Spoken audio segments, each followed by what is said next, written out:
Bom dia, meus irmãos.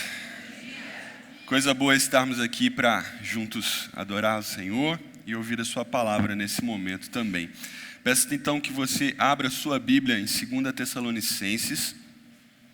Nós vamos ler os 2 primeiros versículos e ao longo do nosso sermão nós vamos ler outros versículos. A ideia aqui é fazermos uma grande exposição, vermos o livro de forma panorâmica, para que depois entremos nos detalhes e possamos desfrutar um pouco mais da palavra de Deus. Se você não está acostumado, a nossa igreja crê na pregação expositiva, ou seja, na pregação que começa no começo do livro e vai até o fim, a fim de entendermos e ouvirmos o que Deus tem para nós. E assim, quando alguém se levanta para pregar a palavra de Deus, explicar o que o texto está dizendo, nós, como povo de Deus, ouvimos a voz do nosso Deus.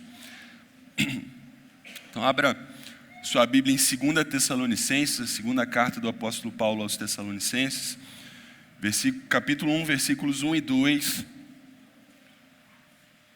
Nós começaremos por esses versículos e depois veremos outras verdades nesse texto. Paulo, Silvano e Timóteo, a igreja dos Tessalonicenses, em Deus, nosso Pai, e no Senhor Jesus Cristo.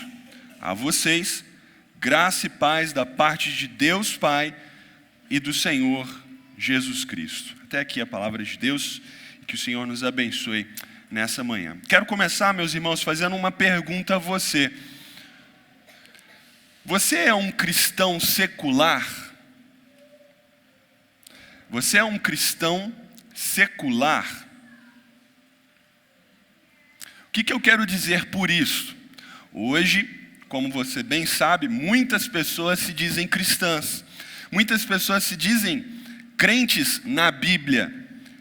Mas aí a pergunta é, de fato essas pessoas são cristãs? De fato elas creem e praticam aquilo que a Bíblia diz e ensina?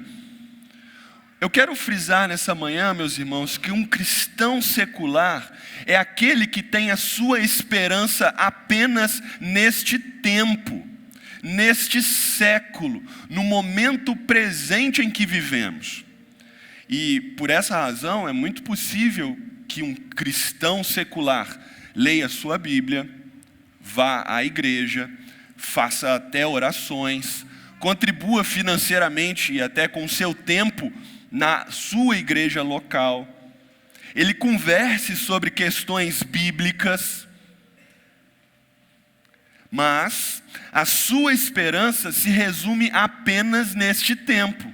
A sua esperança se resume no aqui e no agora. A sua esperança se resume no sentir-se capaz. A sua esperança é viver a sua boa vida. Então, se você é um cristão secular, muito provavelmente a sua esperança é acordar bem amanhã em sua cama e continuar na sua luta, na sua busca diária pela sua vida boa, pelos seus sonhos, seus projetos, as suas conquistas.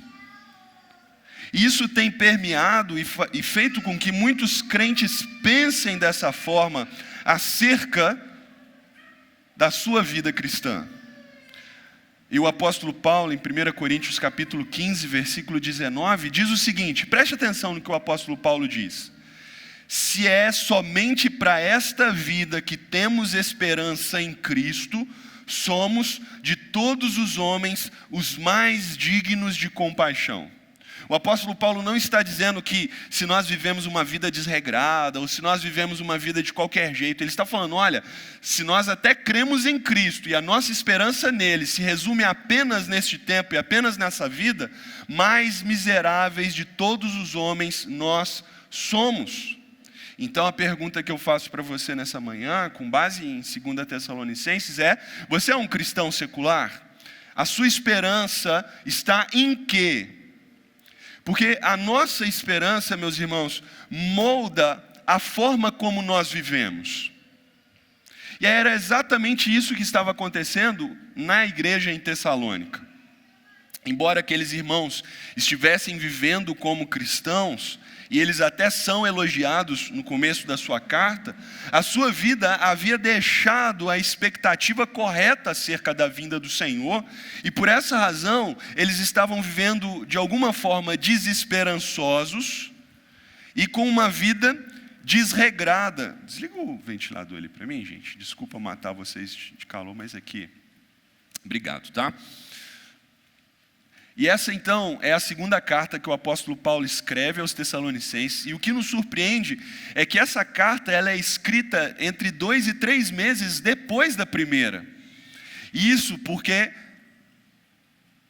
com a vida cristã e a continuidade da caminhada cristã daqueles irmãos, novos problemas surgiram. Quais foram os problemas então que nós vamos nos deparar nessa carta de 2 Tessalonicenses? Em primeiro lugar, o aumento da perseguição.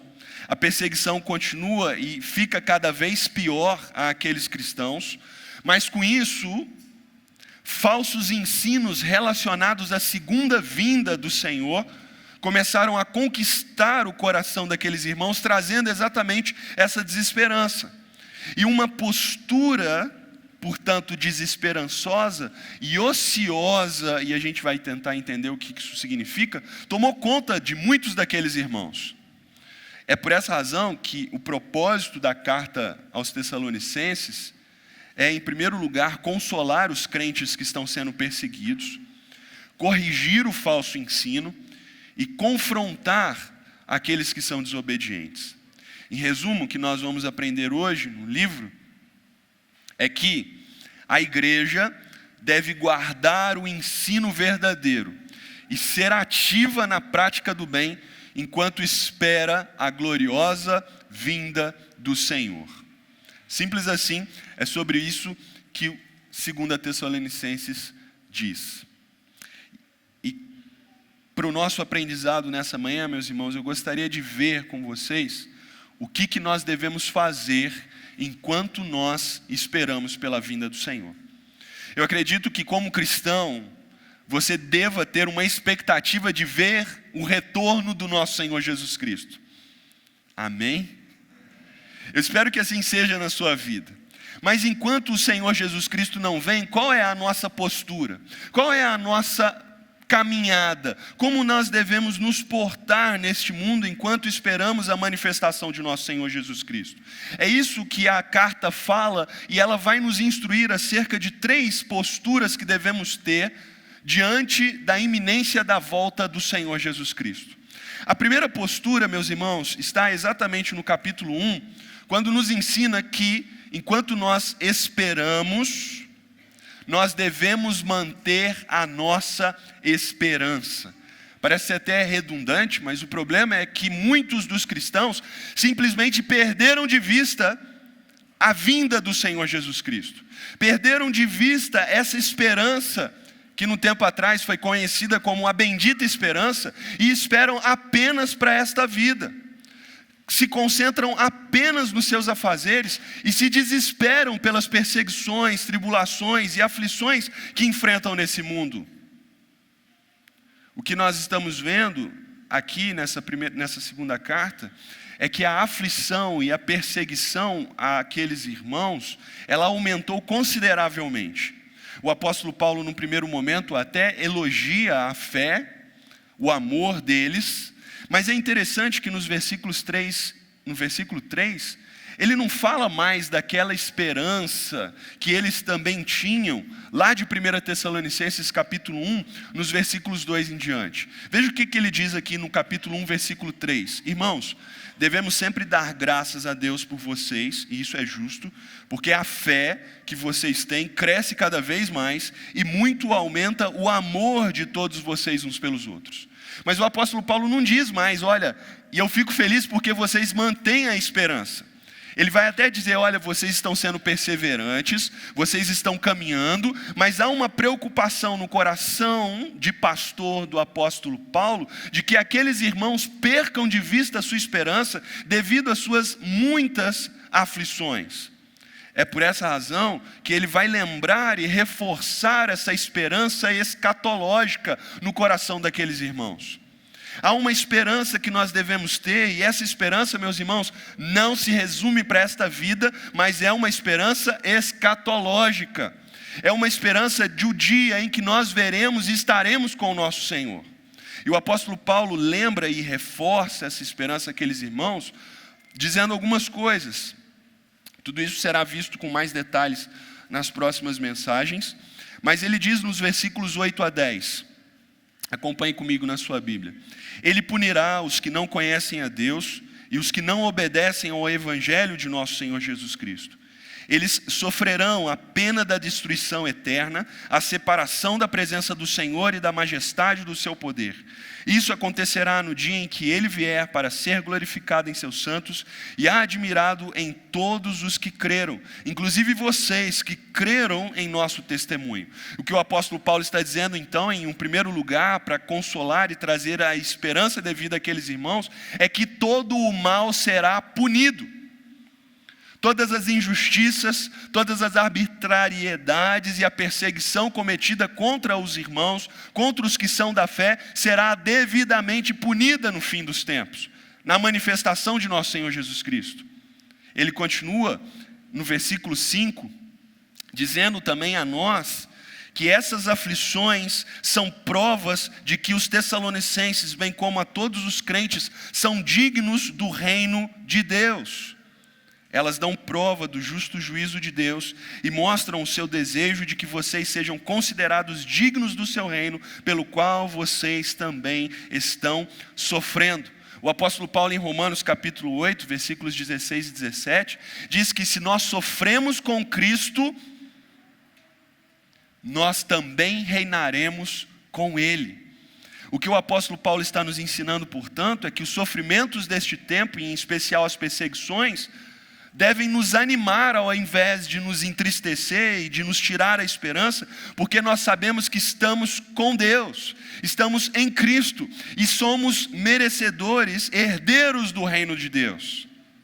E aí ele conclui nos versículos 11 e 12 acerca dessa esperança, orando em favor daqueles irmãos para que eles perseverem. O que nós aprendemos disso, meus irmãos? Paulo está redirecionando a percepção dos tessalonicenses para o foco correto acerca do sofrimento do povo de Deus. Ele está fazendo com que aqueles irmãos não olhem aquilo de uma forma desesperançosa, sem ânimo e sem coragem em seus corações, mas ele está dizendo: olha, isso irá acontecer, isso está acontecendo, isso continuará a acontecer. Mas vocês não devem olhar isso com desespero, mas devem olhar e cheios de esperança, entender que Deus tem prometido o reino a todos aqueles que creem e são perseverantes em meio às perseguições e tribulações desse tempo. Lucas capítulo 21, versículo 28, quando Jesus está ensinando acerca dos últimos tempos, ele diz que quando estiverem sobre nós essas aflições, nós devemos olhar para cima, porque o tempo da redenção é chegada. Glória a Deus, porque Ele não está nos ensinando um tipo de triunfalismo gospel, como nós vemos nos nossos dias, de que a nossa vida vai ser sempre muito boa, sempre sem perseguição, e todos os nossos inimigos estarão aos nossos pés. Ao contrário, o apóstolo Paulo, Jesus, todos aqueles que estão escrevendo a palavra de Deus a nós, estão nos apontando que essas aflições são passageiras, mas elas estão nos levando para a glória do reino de nosso Senhor Jesus Cristo. Elas estão nos ensinando a viver uma vida de uma perspectiva correta e olhar para essas aflições não com desespero, mas com cada vez maior esperança, no dia em que nós seremos glorificados em Cristo Jesus. Não querendo tirar aí o prazer do próximo pregador, quando ele pregar esse texto de 2 Tessalonicenses 1, mas olha o versículo 10, eu queria mostrar algo importante para vocês nesse texto. Capítulo 1, versículo 10, olha o que o apóstolo Paulo diz: isso acontecerá no dia em que ele vier, falando do Senhor, para ser glorificado em seus santos e admirado em todos os que creram, inclusive vocês que creram em nosso testemunho. Se a gente lê esse versículo de uma forma rápida, a gente se remete àquele dia em que o nosso Senhor voltará, e a gente imagina todos os santos glorificando a Jesus. Mas presta atenção no que o texto está dizendo. Ele está dizendo que o Senhor Jesus será glorificado em... Irmãos, veja que coisa maravilhosa. Quando o Senhor Jesus Cristo voltar, e nós formos chamados para estar com Ele, Ele será glorificado em nós. Nós refletiremos de alguma forma a glória de nosso Senhor Jesus Cristo. Nós seremos vistos nele e ele em nós. Veja que coisa maravilhosa e que esperança isso traz no nosso coração. Isso deve produzir em nós cada vez maior esperança, cada vez maior alegria e expectativa para estarmos com Cristo. E eu acredito, especialmente, que quanto mais sofremos, mais seremos glorificados nele, mais receberemos honra da parte de nosso Senhor e Salvador. Isso é totalmente oposto a uma vida materialista e secular, uma vida onde nós pensamos que nós seremos lembrados, nós seremos exaltados pela quantidade de bens que nós temos, pela quantidade de riqueza que nós temos, pela quantidade de viagem que nós fizemos, pela quantidade de pessoas que nos acompanham nas redes sociais. Não, o crente não deve pensar dessa forma, mas ele deve sempre esperar no Senhor Jesus Cristo.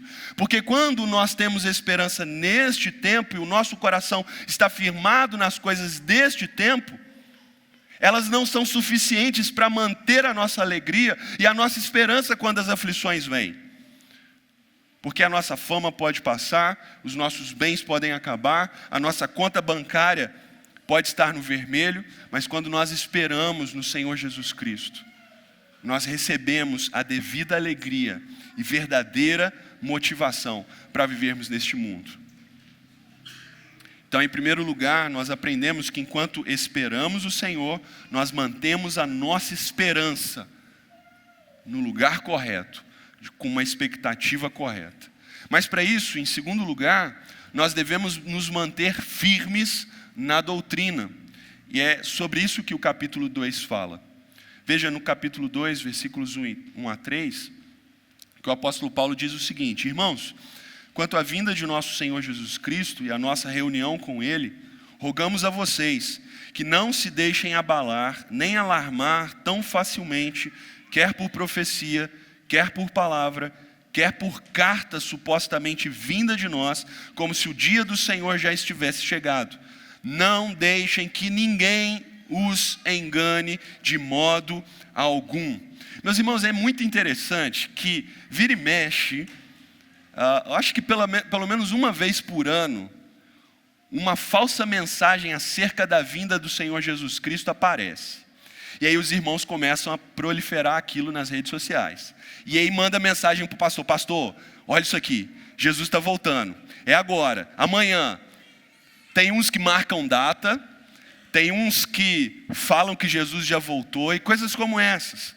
E aí a gente tem que explicar, meus irmãos, não se deixem enganar. Não se deixem enganar, mas se mantenham firmes na doutrina que foi ensinada nas Escrituras. Paulo ele vai corrigir o ensino, o falso ensino que estava proliferando na igreja em Tessalonicenses, na igreja de Tessalônica, mostrando que a perseguição, o que eles estavam sofrendo, faz parte do mistério da iniquidade, mas ainda não é. E ele diz que antes da vinda do Senhor Jesus Cristo, sinais deveriam acontecer. E aqui o apóstolo Paulo traz um dos termos mais difíceis de toda a Escritura. Ele fala do homem da iniquidade, conhecido também como o anticristo. Ele fala que ele vai se assentar no santuário de Deus. E ele fala que algo está o detendo. Vocês querem saber o que isso significa? Sim ou não? Sim ou não? Sim? Semana que vem, então, o pastor vai explicar tudinho. Ele vai falar quem é o anticristo, que lugar é esse que ele vai se assentar e o que está o detendo. Então venha semana que vem para que você seja instruído corretamente acerca da palavra do Senhor e acerca dos últimos acontecimentos. Mas eu quero frisar nesse momento, meus irmãos, que o ponto central que o apóstolo Paulo está trazendo não é acerca da identidade do anticristo, desse homem iníquo, nem acerca do que o está detendo, mas, em primeiro lugar, que o Senhor mantém sob controle todo o sofrimento, mesmo que esteja se recaindo sobre o seu povo. Todo o sofrimento pelo qual nós passamos, todas as perseguições e as maiores dificuldades que nós enfrentamos nessa vida está sob o controle de um Deus que é soberano. O nosso Senhor é soberano sobre tudo em nossa vida. Não há nada que aconteça que tenha fugido do controle das mãos do Senhor. Ele sabe, Ele conhece e Ele está atento, meus irmãos. Bem como o Senhor vencerá o iníquo. Veja no versículo 8 do capítulo 2, o que o Senhor Jesus Cristo vai fazer com esse homem da iniquidade. Então, será revelado o perverso, a quem o Senhor Jesus matará com o sopro de sua boca e destruirá pela manifestação de sua vinda. Alguns imaginam uma batalha escatológica lá no final dos tempos, em que Jesus vai voltar, os anjos e demônios vão começar a lutar entre si com espadas e armas nucleares, tanques de guerra, aquela coisa toda. E aí Jesus vai para um lado de cavalo, vai para o outro de cavalo, aquela confusão, aquela batalha, você já começa a imaginar algumas coisas na sua mente, não é verdade? Nada disso. Quando o Senhor Jesus Cristo voltar, o que a Bíblia diz que Ele fará com o iníquo? Um sopro suficiente de derrotar o iníquo. Irmãos, isso é muito importante para nós, porque às vezes a gente imagina um tipo de batalha escatológica, onde nós estamos na iminência de perder. Esses dias eu recebi, até de um amigo meu, pastor, um vídeo lá, ele falando dos poderosos nesse mundo. Que o mundo, né, o planeta, ele é governado por apenas uns poucos poderosos, algumas famílias poderosas lá. E aí nesse vídeo, o que você compra, seja na Amazon, seja numa franquia de lanchonetes, o dinheiro vai para esses ricos, está deixando esses ricos mais poderosos ainda. E a pergunta é, e daí? E daí? Olha, eu não sei o que você vai fazer daqui para frente com essa informação. Se você vai continuar comprando ou não na Amazon. Se você vai continuar comprando ou não no Subway, no McDonald's. Eu não sei. Mas uma coisa eu tenho absoluta certeza, meus irmãos. Para o crente, isso não é definitivo. Porque nós não esperamos numa batalha política, onde a gente precisa dominar o poder do planeta Terra através de esforço político.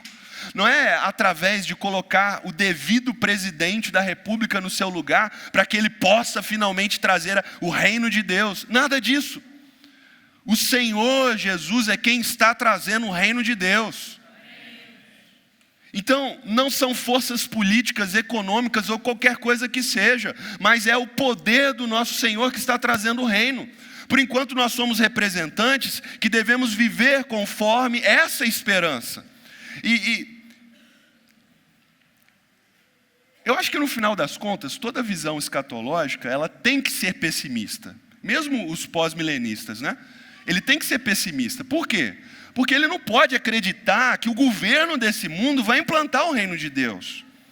Nós não podemos acreditar que a nossa esperança está na mão de um determinado político. E eu estou frisando isso aqui, meus irmãos, porque é muito fácil nós sermos enganados e imaginar que elegendo a pessoa certa, ou tendo uma política econômica correta, nós vamos dominar e nós vamos viver a era cristã e o reino de Deus nesse mundo. Nada mais mentiroso, nada mais falso, porque esse mundo jaz no maligno. Você consegue entender o que isso significa? Esse mundo jaz no maligno. Todos os poderes, todas as economias, os políticos, eles estão servindo ao iníquo. Um dia ele vai se manifestar, é fato, Mas por trás dos reinos deste mundo, existem esses poderes tenebrosos que estão dominando e tentando esbarrar, impedir o avanço do reino de Deus. Mas a esperança do crente, portanto, não é que um dia nós vamos conseguir finalmente ter a política correta, mas a nossa esperança é de que o nosso Senhor e Salvador Jesus Cristo virá e com um sopro derrotará o iníquo e estabelecerá o seu reino para todo sempre. E quem faz parte desse reino? É o ponto central também do apóstolo Paulo, quando ele diz que os seus escolhidos. Veja o versículo 13 do capítulo 2. Mas nós devemos sempre dar graças a Deus por vocês, irmãos amados, pelo Senhor, porque desde o princípio Deus os escolheu para serem salvos mediante a obra santificadora do Espírito e a fé na verdade. O que o apóstolo Paulo está dizendo é, corroborando o ensino que ele disse lá em 1 Tessalonicenses 5, versículo 9, que nós não fomos destinados para a ira, mas para a salvação em Cristo Jesus.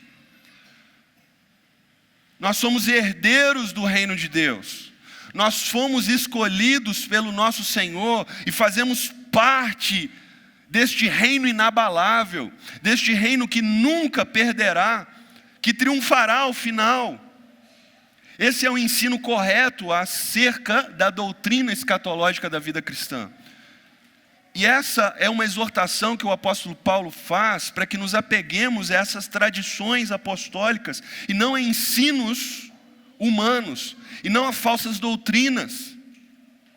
Portanto, meus irmãos, é dever de todo crente entender e compreender a doutrina cristã de uma forma correta e adequada.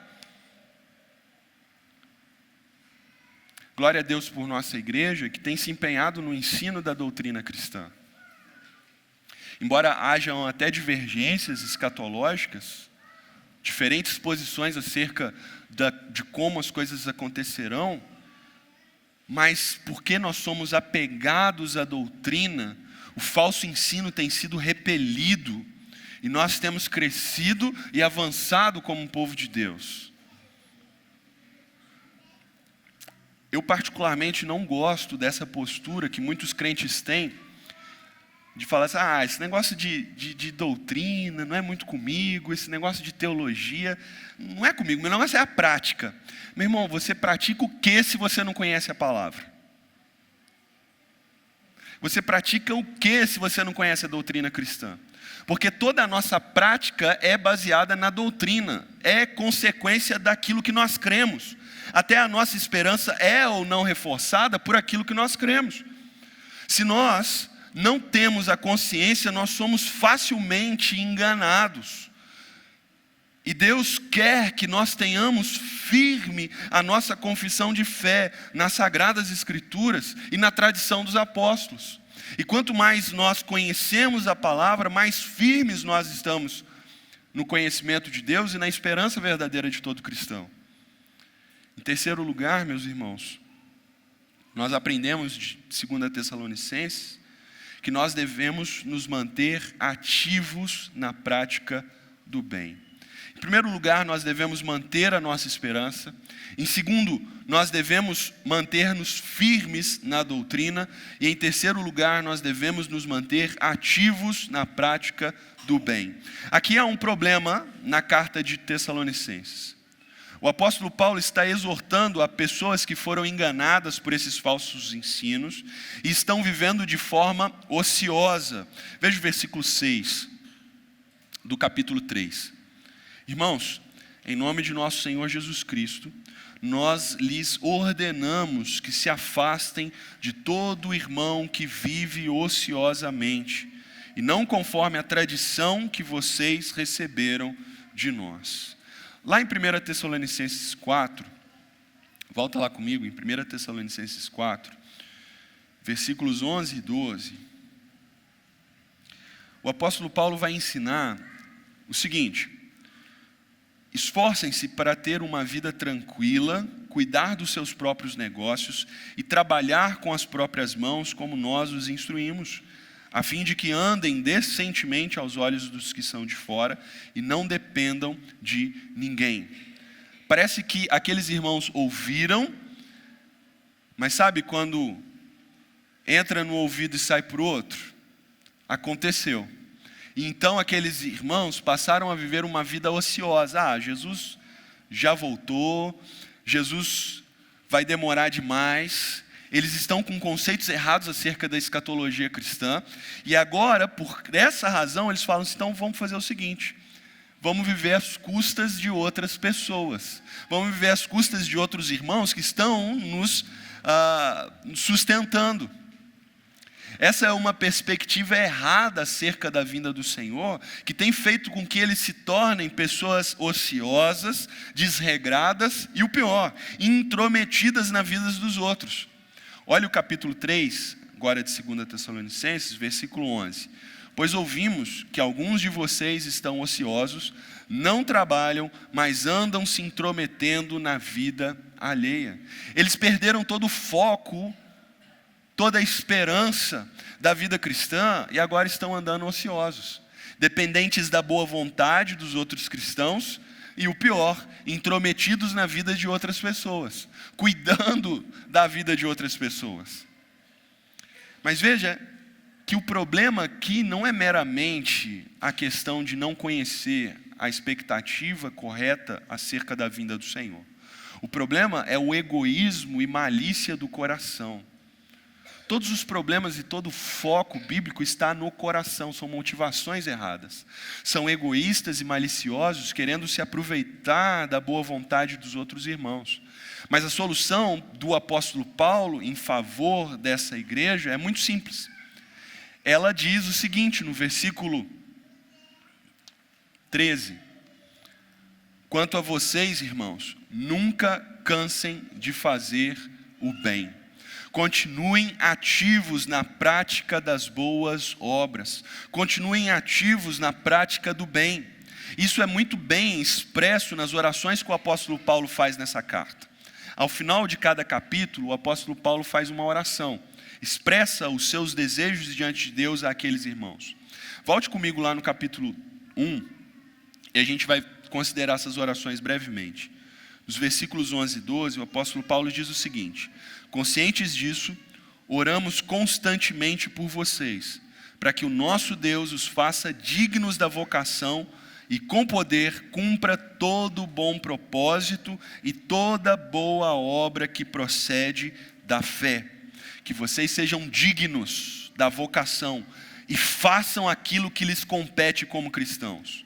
No capítulo 2, versículos 16 e 17, o apóstolo Paulo diz o seguinte: que o próprio Senhor Jesus Cristo e Deus nosso Pai, que nos amou e nos deu graça, deem ânimo ao coração de vocês e os fortaleçam para fazerem sempre o bem, tanto em atos como em palavras. O que o apóstolo Paulo está desejando é ânimo e força àqueles irmãos para que eles façam o bem, para que eles cumpram as suas obrigações cristãs. Capítulo 3, versículo 4, o apóstolo Paulo vai dizer o seguinte: confiamos no Senhor que vocês estão fazendo e continuarão a fazer as coisas que lhes ordenamos. Que o apóstolo Paulo está ensinando claramente através dessas orações é a expectativa de que enquanto aqueles irmãos esperam a vinda e a manifestação do Senhor Jesus Cristo, eles continuem operando e fazendo o que é bom. Eles continuem fazendo aquilo que é justo, aquilo que é a prática de um cristão. A não vivermos ociosos, a não vivermos de forma desregrada, a não vivermos perdendo o nosso tempo concentrado nas nossas coisas. O cristão, ele precisa ser operoso enquanto espera o Senhor. E aqui cabe dizer, meus irmãos, que se naquele tempo eles estavam ociosos, nós, neste tempo, estamos ocupados demais, mas nas nossas coisas. Nós estamos focados demais nas nossas questões, nos nossos compromissos e até nas nossas diversões. Veja que a vida cristã não é essa ociosidade, perdendo tempo, nem ocupado demais nas nossas próprias coisas, mas é servindo ao Senhor de todo o nosso coração. Quando nós olhamos as parábolas escatológicas lá de Mateus capítulo 24 em diante, nós vemos algumas características dos servos de Deus e daquilo que Ele espera do seu povo nos últimos tempos. Eles precisam ser responsáveis com o serviço do Senhor, eles precisam ser prontos para a sua vinda iminente, e eles precisam ser produtivos.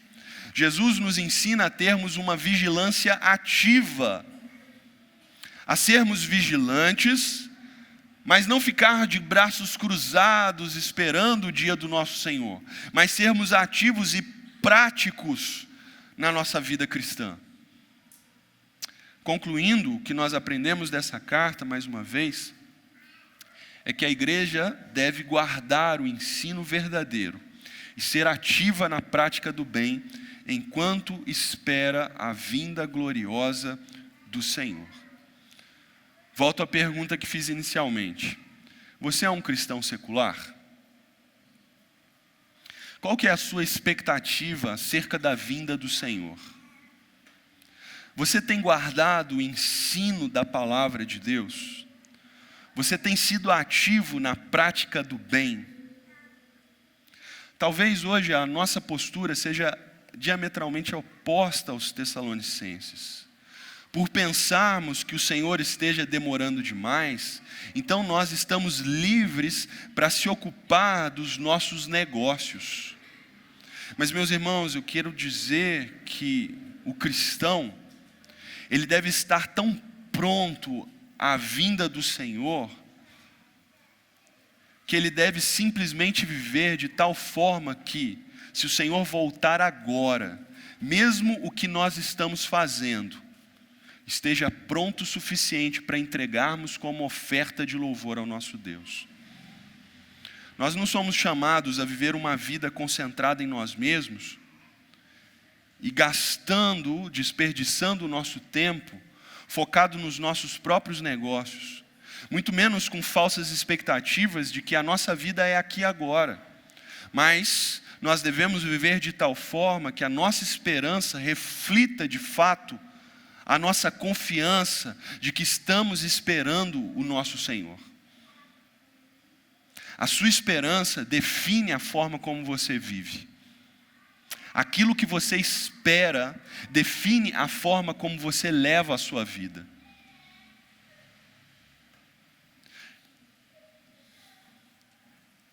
Pensando especialmente nos jovens da nossa igreja, e talvez a juventude como um todo, parece que cada vez mais os jovens querem se dedicar a construir e estabelecer o seu próprio reino. As suas próprias coisas, seus próprios negócios, seus próprios interesses, e tem cada vez mais deixado as coisas do Senhor de lado, mostrando dessa forma que, embora sejam cristãos, embora estejam vivendo a sua vida para Deus, a sua esperança não é no dia que o Senhor vai rasgar os céus e descer, para que eles estejam para sempre com o Senhor, mas está sempre naquela expectativa de que quando eu tiver a minha casa, quando eu tiver na faculdade, quando eu tiver o meu negócio, quando eu tiver a minha esposa, o meu esposo, aí sim. Mas nós precisamos ter a plena consciência, meus irmãos, que todas essas coisas podem ser interrompidas exatamente agora. 2 segundos para você digerir sobre isso. Você já parou para pensar que se o Senhor voltar imediatamente agora, todas as suas pendências, todas as suas questões não serão resolvidas? Amém, né? Para uns amém, para outros misericórdia. Eu lembro quando eu era jovenzinho, adolescente, aí os meus pais diziam: o Senhor Jesus Cristo está voltando. E eu pensava comigo mesmo: puxa, ainda não, espera eu namorar. espera eu casar. Mas, meus irmãos, essa não deve ser a expectativa dos cristãos, de nenhum de nós. Mas deve ser exatamente na vinda gloriosa do nosso Senhor. Um dia nós estaremos com Ele, e nele estaremos plenamente satisfeitos. Essa é a nossa esperança. Não há forma melhor de terminar esse sermão do que recitar novamente 1 Coríntios capítulo 15, versículo 19. Se é somente para esta vida que temos esperança em Cristo, somos de todos os homens os mais dignos de compaixão. Que a sua esperança hoje seja o dia em que você verá o seu Senhor. Que a sua esperança hoje seja o dia em que você verá o retorno bendito de nosso Senhor Jesus Cristo. Aquele dia onde nós estaremos para sempre com Ele. As nossas lágrimas, o nosso sofrimento será enxugado e nós então nos alegraremos nele para todo sempre. Vamos orar, meus irmãos, mais uma vez? Feche seus olhos.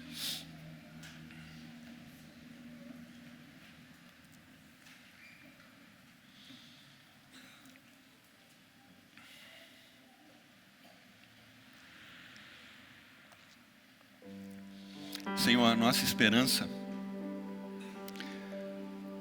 muitas vezes é movida pelas coisas deste tempo.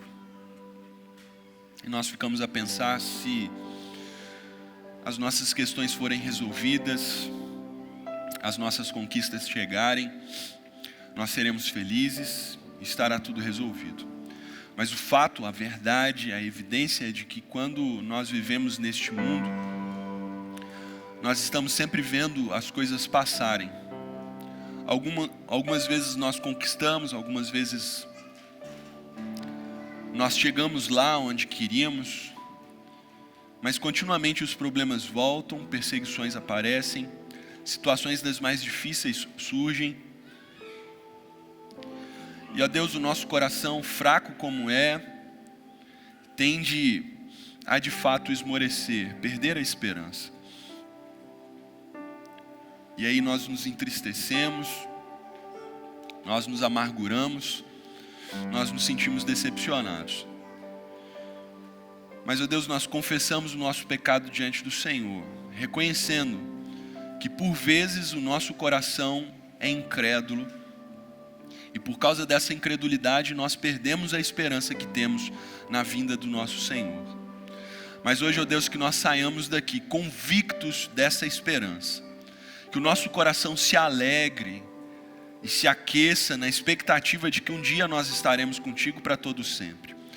Por isso, a minha oração também é para que aqueles que aqui entraram, que não têm essa esperança de forma nenhuma, que o Senhor lhes convença de que um dia o Senhor rasgará os céus e aparecerá como juiz de toda a terra.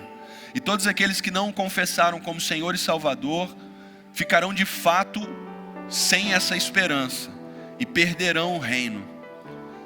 Mas todos aqueles, ó Deus, que creram e confiaram no Senhor herdarão o reino dos céus. E, ó Deus, que esses que aqui entraram dessa forma, com o coração longe do Senhor, sejam convencidos pelo Teu Santo Espírito que não há mais doce e melhor esperança, que não há melhor confiança do que essa, esperarmos no Senhor. E, ó Deus, se há pessoas aqui nesta manhã, crentes, que têm se desanimado, especialmente por causa das lutas e das aflições deste tempo, que eles sejam consolados pelo Teu Santo Espírito, com a doce e bendita esperança que o Senhor nos prometeu. Ó Deus, não permita que fiquemos infrutíferos enquanto vivemos neste mundo, mas que nós vivamos de forma digna da vocação que fomos chamados. E que o Senhor nos dê ânimo, coragem, para que façamos aquilo que o Senhor quer que nós façamos. Que nós sejamos obedientes e crentes sinceros em devoção e piedade diante do Senhor. Nos abençoe, ó Deus, como Teu povo. E como teu povo, ó Deus, nós dizemos: Maranata, vem Senhor Jesus. Amém.